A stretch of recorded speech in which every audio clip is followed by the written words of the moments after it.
One day before unprecedented raids closed down 11 of the biggest speakeasies in Manhattan, Al Smith, the governor of New York State, accepted the Democratic nomination for president. It was not a coincidence that one event preceded the other by just a few hours. The raid had been ordered in a deliberate effort to embarrass the Democratic nominee by Mabel Walker Willebrandt, the Assistant Attorney General in charge of enforcing prohibition.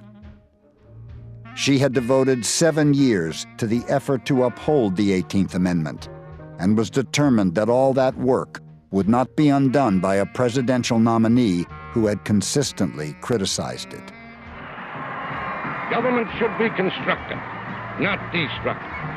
While this is a government of laws and not of men, laws do not execute themselves. In 1928, Al Smith gets the nomination, and it is the first national campaign run by somebody who believes the prohibition law is wrong. And he runs as an unapologetic wet.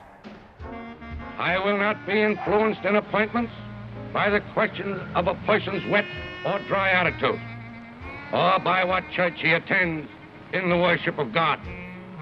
In this spirit, I enter upon the campaign.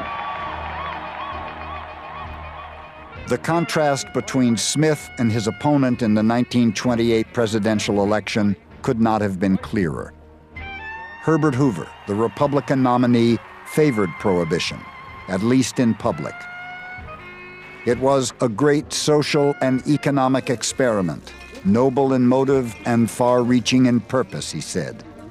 But in a nod to swing voters disillusioned with the Volstead Act, Hoover also conceded that problems with the law must be worked out constructively. And the imperatives of democracy are such that even if people want to be hypocritical about it, they still want to vote for somebody who stands up for the right sort of values. And prohibition counted in that time as the right sort of values. Within a few days, Willebrandt would try again to tarnish the Democratic nominee's reputation by ordering another series of raids in Manhattan that swept up not just waiters and bartenders, but scores of speakeasy customers who had never before been targeted. Willebrandt's raids may have pleased Hoover's conservative supporters, but many Democrats saw them as the publicity stunt they were.